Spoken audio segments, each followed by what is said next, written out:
Wayakantake, Earth Keeper, Earth Keeper. Your feet are wet from many lands. Keep your heart clean, and you will see the unseen. Saishale, Wayakantake, carried over nations' water. Saishale. Today I have Joshua Hathaway and Lillian Love on the line. Hello, you guys. Hey. Hello, Farida.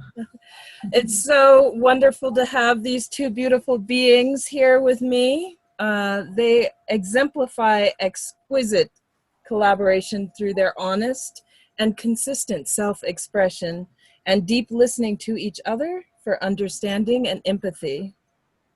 It's a deep root of what you talk about, Joshua, in mastering your bullshit, and what you exemplify, Lillian, in your pleasure and wholeness.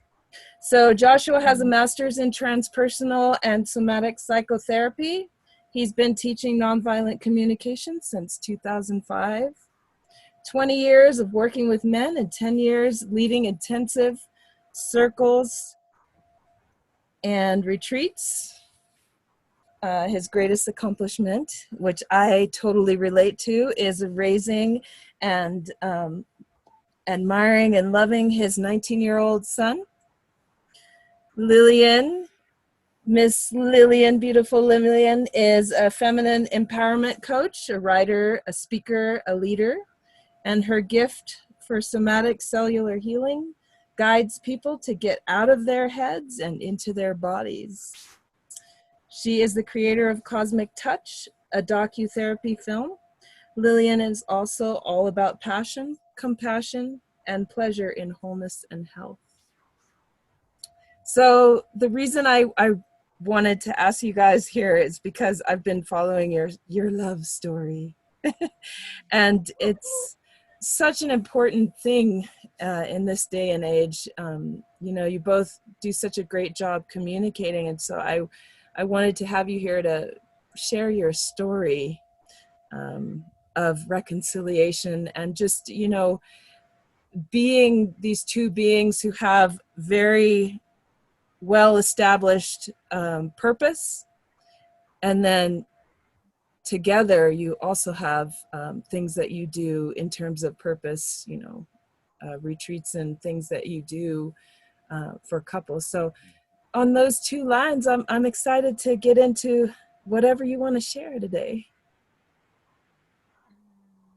Thanks so much for having us. Yeah, that's awesome. And we'll talk more about it, but we're leaning more and more into our collaboration in terms of our gift and service to the world. And we're excited to be sharing some opportunities for folks to practice with us in this way of awakening through intimacy, which is what we've been talking about and what's been happening in our lives and in our relationship.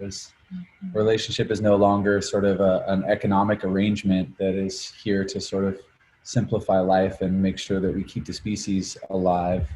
It turns out that deep, intimate commitment and partnership is the most exquisite, if not the most excruciating path to a more complete awakening than we've ever seen on this planet. Really. It's happening. It's happening among us, within us, and through us, and between us.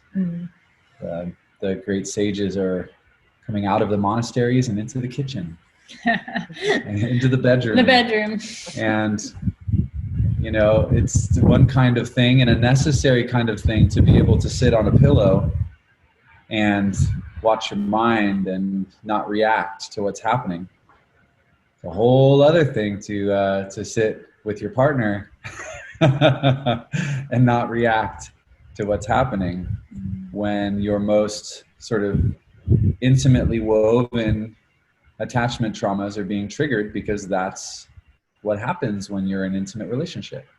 Those attachment traumas were installed, as they say, in intimate relationship. And the only place that we have authentic access to those is when we ourselves endeavor to trust someone enough, to lean in enough, to be vulnerable enough, to love someone that much, to bring up our greatest fear. Right. And you guys Right. talk about Yeah. that with surrendering, this deep surrender in breaking your heart wide open, you know, to be able to have that Mhm. space to share. And that's one of the things that I really admire about you guys is you seem to have a very clear vision of where you guys want to go with each other. Mhm.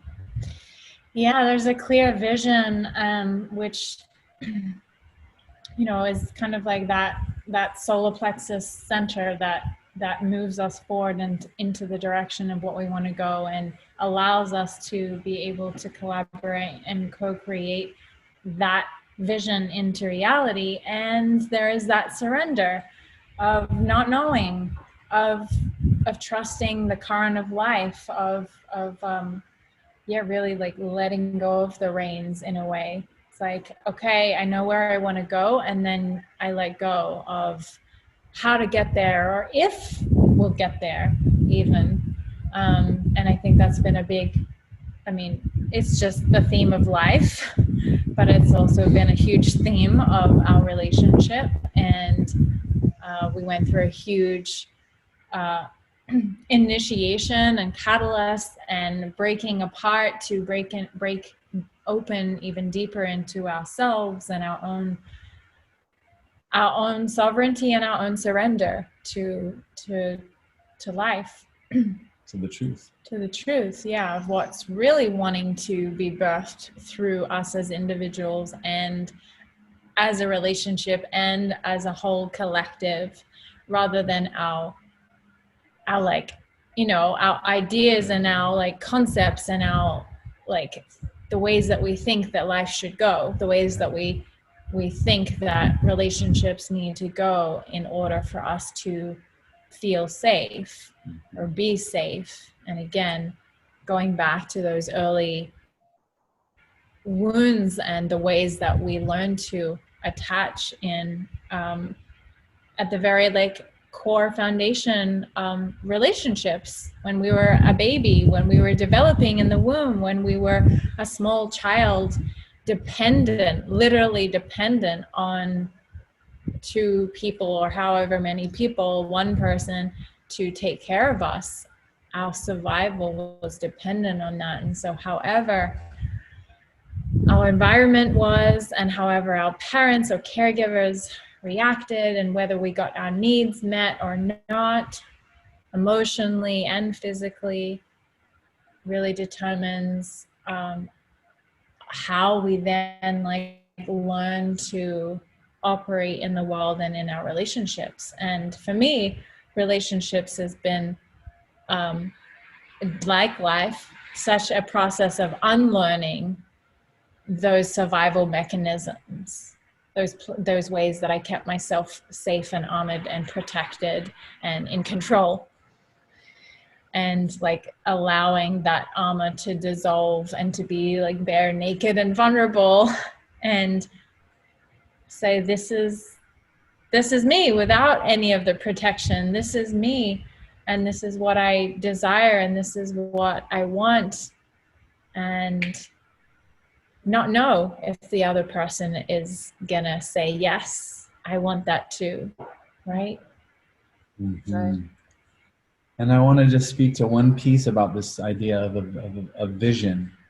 And what I've seen in our relationship and what's really occurred deeply within myself and within our sort of navigation system is that our compass is less about like a point on the map, and it's more about an energetic signature. And when we're in a certain energetic signature, an emotional signature, we know that we're in flow. When we hit snags, when we go back to what I will call our habitual energetic signatures or emotional signatures of mistrust, uncertainty, one foot in, one foot out, like all of these energetic signatures that show up, then we know that we need to sort of slow down and tend to what's arising, not to turn that thing that's happening in myself or my partner into an enemy or a problem, but to just like slow down, soften up, and be with what's arising, because most people see that as like a problem,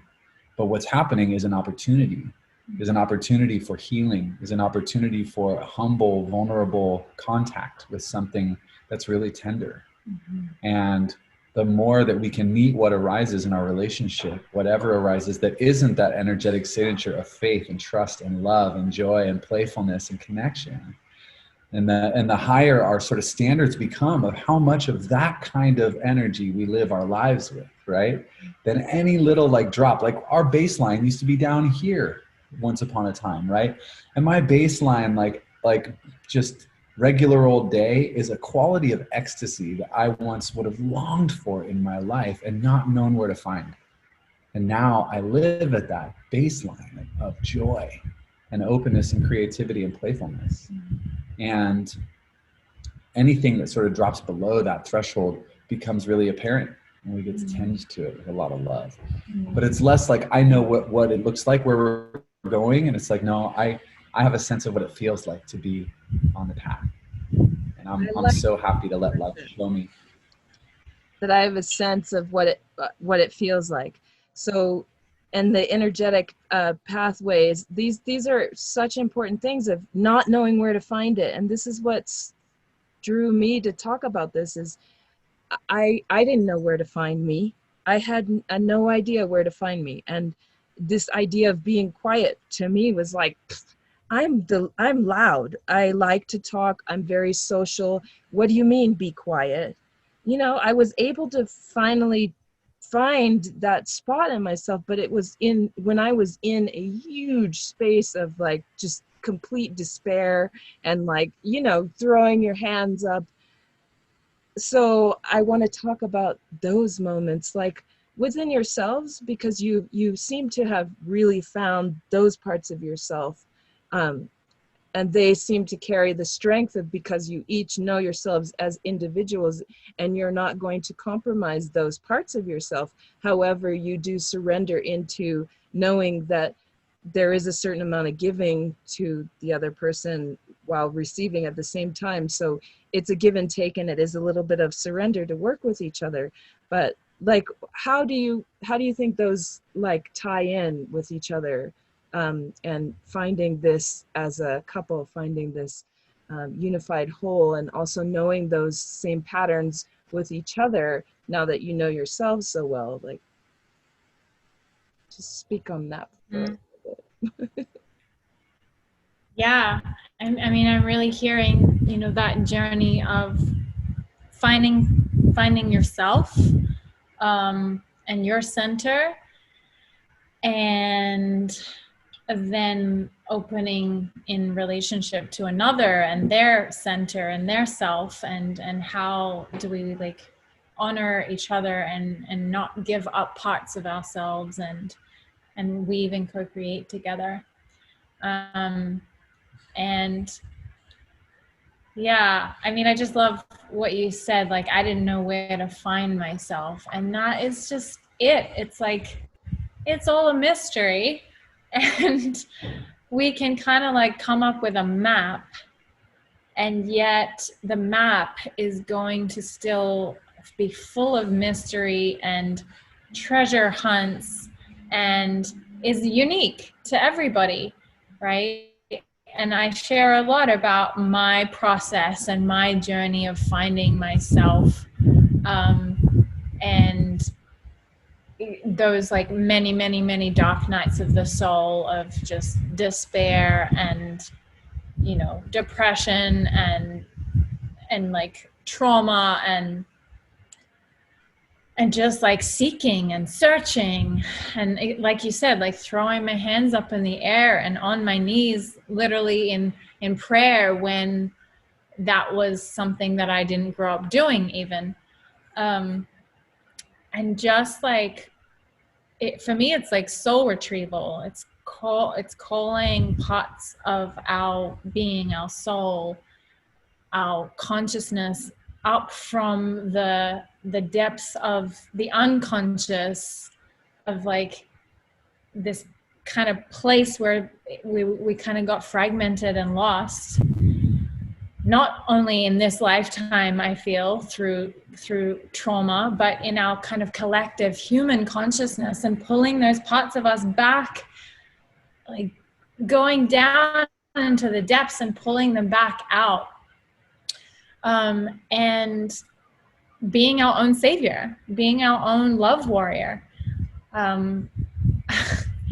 And you know, we've grown up on these fairy tales of romance and the knight in shining armor and the damsel in distress, and we want that. We want so bad. I so bad wanted somebody to save me, and I was like really good at saving other people, or at least trying to as well.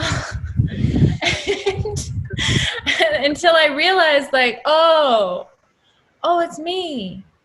I'm who I'm trying to save, who I'm trying to find, who I'm trying to restore. And whether it's me going out there to get rescued or going out there to rescue just isn't it. Like, it'll be a bottomless, endless spiral. And it wasn't not fun. But I really do feel like those moments and that journey, it's the heroine's journey, right? The hero's journey, those moments of going outside of ourselves, of the dark nights of the soul, of the desperate, like, searching and seeking. And the facing the big bad guy, facing the dragon, facing the darkness, facing your own demons, facing your own shadows, facing soberly and clearly the ways that you have betrayed yourself to cause the life that you have created for yourself. Yes, that's it. Yeah, that's the key. And they're necessary. We have to go on that journey. A lot of people don't want to, but the end is so beautiful when you can move through those moments. And it's a continual process. I used to grasp onto and cling onto this enlightenment thing. Oh, I'm going to be, it's enlightenment. It's another download. And that's such bullshit, because it's continual process. Even though you're settled, you know, you're still going to find those bits and pieces, because there's little crevices here and there that you might have just put a little dust over it. I'll check on that later kind of thing. Yeah. Which is why for me and for us, I think it's so important, one, as like leaders and coaches and healers in the world, but also as a example of a relationship, to be transparent and vulnerable with, like, that journey, and with the humanness, and with, we're still finding little crevices where the fear and the mistrust and the, you know, darkness is hiding, right? Where the outsourcing our power, where the self-betrayal and abandonment is still hiding. And, you know, this is all pointing to this necessary journey into our sovereignty in order to be in relationships, in order to be interdependent. And if we can't hold the perspective of sovereignty, if we can't at least like take on the perspective of, I am a radically sovereign being who's fully responsible for what I have created in my life, then we are going to continually outsource our power to the evil X, the government, the cabal, whatever, the devil, whatever your other of choice is, to sort of make responsible for why things hurt, right? My partner, right? If we can't take the perspective of sovereignty, we'll never end that cycle of outsourcing our power and find where our true choice lies. Because finding myself also requires me finding what's not myself. Like, how do I actually know what myself is, unless we're talking about the dualistic world where there is individual selves, which exists simultaneously with the world of complete and perfect and edgeless unity, in which all is arising in intercodependency, right? And so, but in terms of individual selves and individuation, like, it's actually in relationship that I discover more of who I am, because I was trained, and pretty much everybody I know has been trained in a system of codependency, that I am not an individual self, that I have levers. I have shame levers, and I have obligation levers, and I have fear of abandonment levers, and I have all these levers that people can pull to get what they need from me if I don't want to already give it. Right? And so it's about like owning your levers, right? And it's about being like, wait a second, like a truly exquisite relationship is one where I only give what I give joyfully. I don't give out of a sense of obligation, and I don't accept anything that's given out of a sense of obligation. I accept what's given out of a state of like, yes, we've raised our thresholds in our lives all across the structure of our lives, and most intimately right here in our relationship, to be able to celebrate the sovereign being, this otherness, this exquisite otherness, and to allow her otherness to inform my life and enrich my life. I have to let her be her, wholly her, and release any notion that I have control over that, or that I would even try to get her to do something that she doesn't want to do, right? Amen. And that's a really fucking sobering, painful journey. To really like to go back and take responsibility. Oh fuck.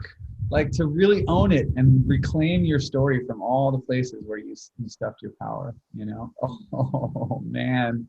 You got to have a high capacity for compassion. Go ahead, sorry. Right. And also to know, like you said over and over just then, that saying that you're pointing the finger at somebody else, but how many are pointing back at you? You can't say you made me do this, or I did whatever. Blaming somebody else is not going to help you at all.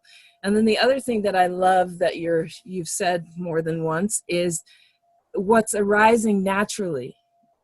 Because we as humans tend to imprint and want to project and want to make it be this and be that. But it's in those moments where you're just in a space of allowance. Like, it's so beautiful what just naturally comes, because our natural state is a state of love, is a state of peace, is a state of happiness. It's our choice to understand that and allow that to emerge. And it seems that you, and especially you, Joshua, and your nonviolent communication background, and Lillian, you and your passion, which is like something that I'm very passionate. I'm very excited about this thing that we get to do called life, whether I'm mad about it or like, why the hell did I sign up for this? And why am I so ugly? Even though I'm so beautiful, I'm so ugly. Anyway. Yeah, and we've personally gone on this deep journey, and we'll continue to excavate, find these little crevices, right, of the places where being called in to higher and deeper levels of self-responsibility, integrity, and ultimately sovereignty. Sovereignty being like, I am the queen of my queendom. My queendom is my mind, what thoughts I allow to permeate my emotions, my actions, my behaviors, my choices. And this is my domain. This is my responsibility. My ability to respond comes here. And yeah, again, that was a big journey for us, for the places where I was still operating unconsciously from a place of thinking that I needed to compromise, really, that I needed to give Joshua something that I was not a full heaven yes to, because he had expressed a desire, and this is it's a human wound, but I would say, even more so, it's a feminine wound, that we carry as mostly, you know, women embodied beings, where where our choice wasn't valued, where our consent wasn't valued. And so there's a way in which I have been trained as a woman to just give up give up my no, give up my boundaries, give up my consent in order to please a man, in order to keep a man as some like false sense of safety. And to really own that is huge. And this is the shadow of care. Care is beautiful. I care about you, right? The shadow of care is I'm going to leave myself. I'm going to dishonor myself and my truth by giving you something that I think you want, right?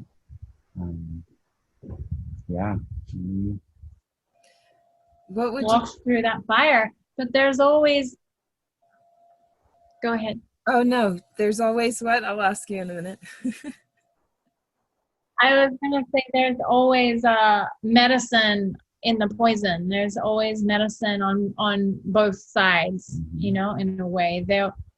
I definitely had blame for Joshua and, you know, his actions in our experience that broke us open to more sovereignty and co-creation.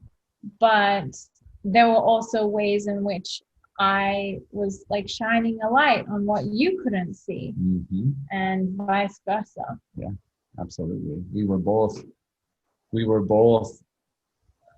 There's this distinction that I've learned through our process of our breakup and our return, and it's that I'm actually not a no to any being in the world. I'm not a no to beings. I'm a no to certain behaviors. Right?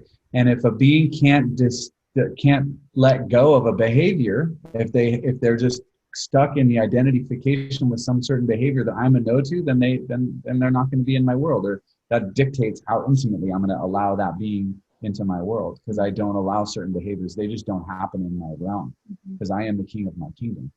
And whatever gets in here, I let it in. Whoever shows up here acting in ways that impact me, I have invited in on some level. And I've gotten really clear on what I am willing to invite in. But there's a shadow of sovereignty. And the shadow of sovereignty is dissociation, is not seeing the what's happening, is not tending to and being sensitized and attuned to what's happening in another, and the unintended impact. And the ways that, in this case, like Lillian was shutting down, she was contracting, and she was having panic attacks during this phase of our relationship. And I was not, I didn't attune to that and really make a safe space for them, right? And slow the whole process down enough in the presence of that clear trauma response that was happening in her system, to really tend to that, right? In a way that that would have sort of made it a gentler process, not easier per se, not more or less thorough, but a gentler process. I think if we could have really held some loving space for what was arising for you with a lot of curiosity. Yeah, and this is like, again, the shadow of humanity, shadow of a feminine essence, masculine essence, and how that kind of portrays through men and women and non-binary, where, you know, feminine shadow is really that codependency and outsourcing power and collapsing and not having or honoring our own boundaries. The victim. And then where the masculine shadow lives in all of us is this over individuation, this kind of like over separating and disassociation from one another, numbing and like taking, right, and overpowering and forgetting that we're all connected, and forgetting that we're all so deeply, deeply interwoven, and whatever is happening over here for you is happening here for me, whether I'm attuned to that or not. We have a deep impact, and we need each other. We are sovereign, we are individual beings, and we're deeply connected, and we need each other. So yeah, that's a perfect lead into what I was going to ask you anyways, is like, you guys are so conscious about creating your world together now, you know, and so in your journey, so beautiful. I just wanted to know what would be your greatest, you know, contribution or I guess advice to others who are consciously coupling and creating together. Yeah, what would you think would be the deepest or the greatest contribution you could have to them?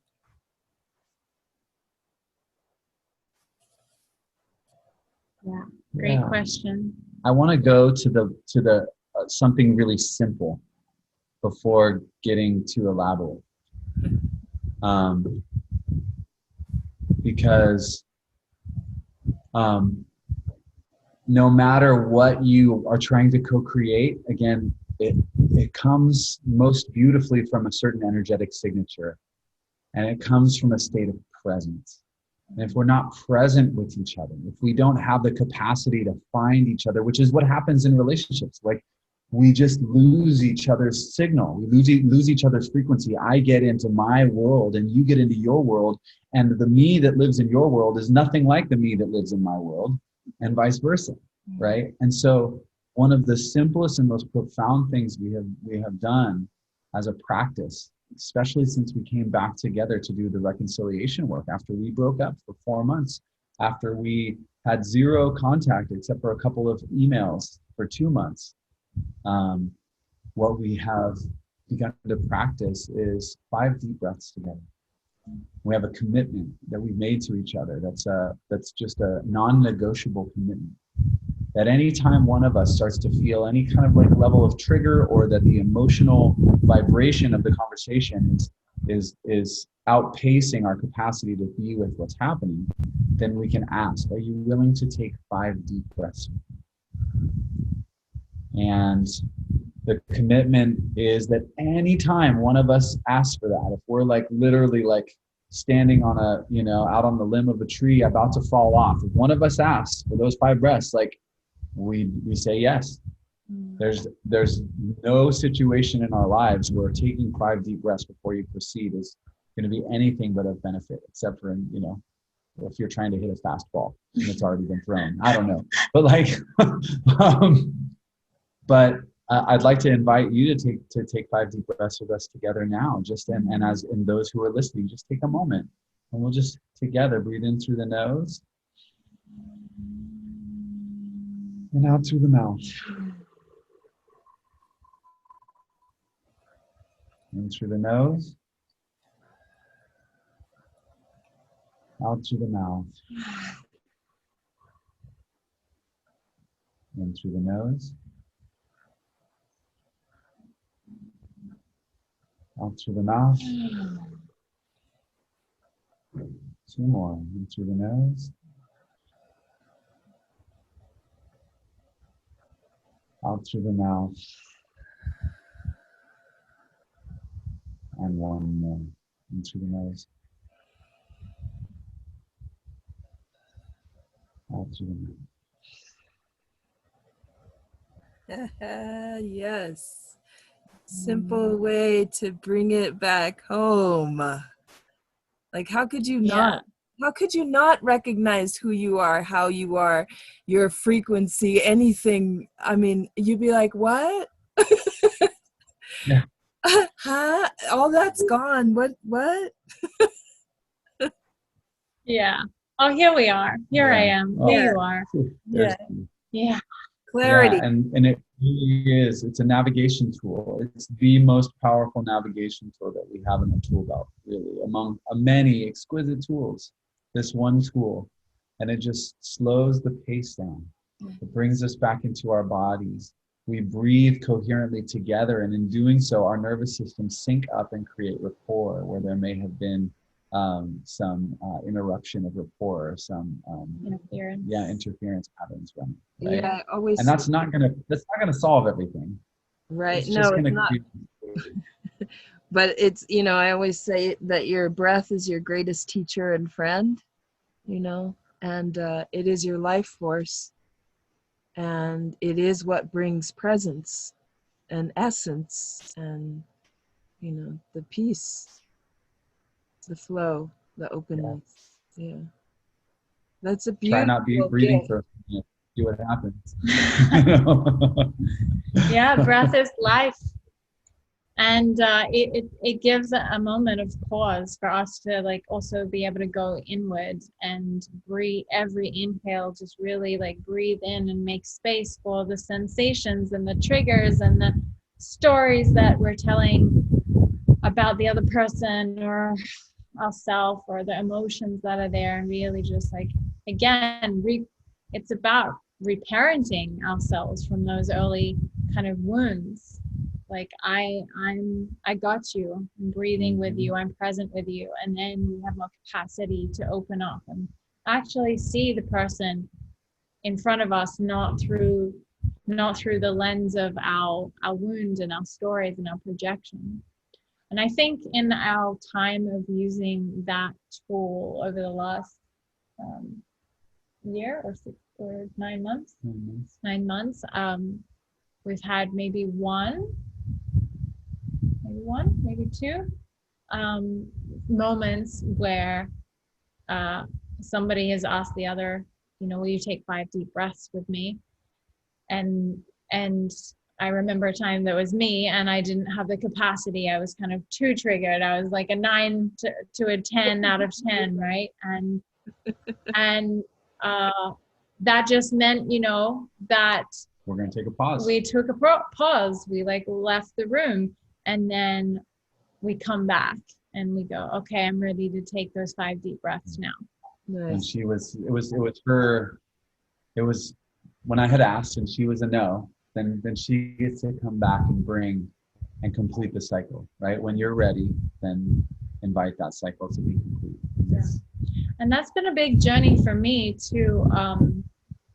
You know, I would have identified more as in the attachment theory world as an anxious or disorganized attachment versus an avoidant attachment style. So for me, my like practice has been learning to be able to take a moment and a break and breathe with myself rather than or breathe with my partner rather than jumping in to trying to like strategize and fix and resolve what's happening right now, because my trauma was telling me if there's a conflict, it's gonna be really bad, like it's gonna get really bad.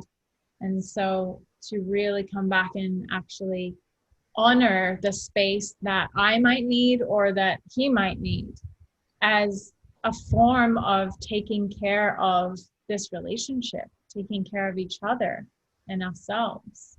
Mm-hmm.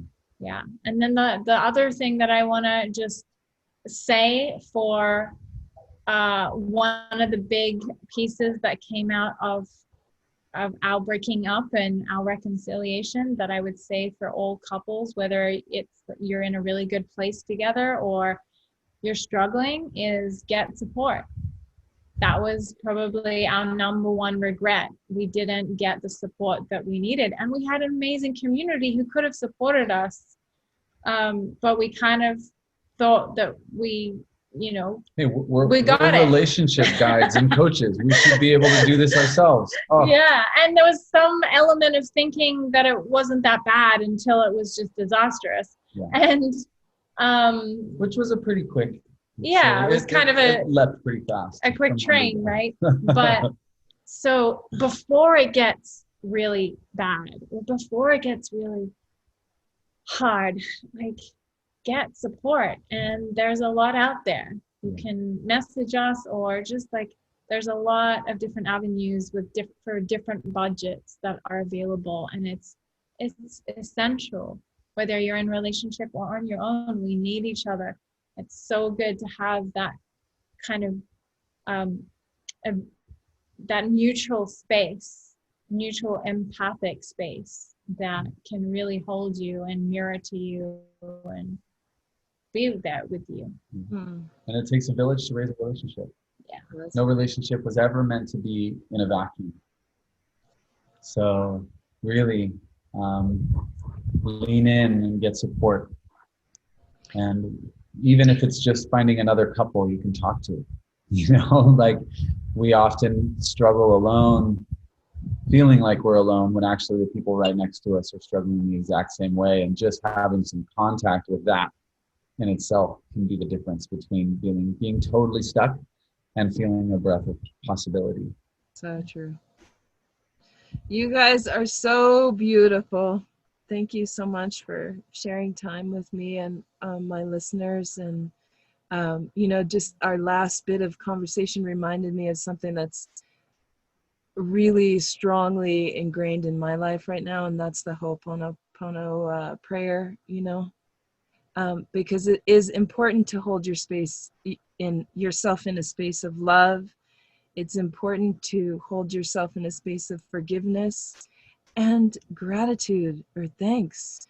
Those three things are so amazing and are what I feel like I've witnessed with you guys and your journey is, and I've heard you say it several times, is holding the space, for the container of your relationship, for that love and the gratitude for each other. And it's just really, really beautiful. Thank you so much for sharing and for being so open and honest. And we do need to see the honesty and the depth of work and the depth of the journey of relating consciously to another being that you have such an immense amount of love for. No, life is not always smooth flow, for sure, and relationships come and go.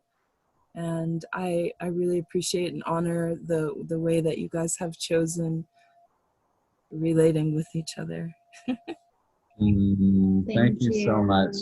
It's such a pleasure to connect with you. I discover something new about us every time we get to talk about it with somebody who's genuinely curious and asking beautiful questions like this and sharing in the dialogue in this way. So thank you for this opportunity. Yes, may it bless all these beings that get the opportunity to hear this. And so I'm grateful for you guys and your presence. Yeah, and I'll just say, be on the lookout for the Deeper Dojo, which is something that we'll be bringing forth in January. It's going to be a practice space for awakening through intimacy. It's a virtual program that will meet ultimately twice a month for 90 minutes, and we'll be doing small teaching segments on different aspects of communication, connection, honesty, listening, and intimacy, empathy, and then we'll be practicing, just getting in there and partnering up with people, dyads and triads, and getting practice space to try this stuff out. You don't have to be in a relationship. You can come as you are. Yeah. You're in a relationship with yourself anyway, so we're always in relationship, right? Never alone. All right. Thank you so much. Thank you, sister. Be well. Thank you.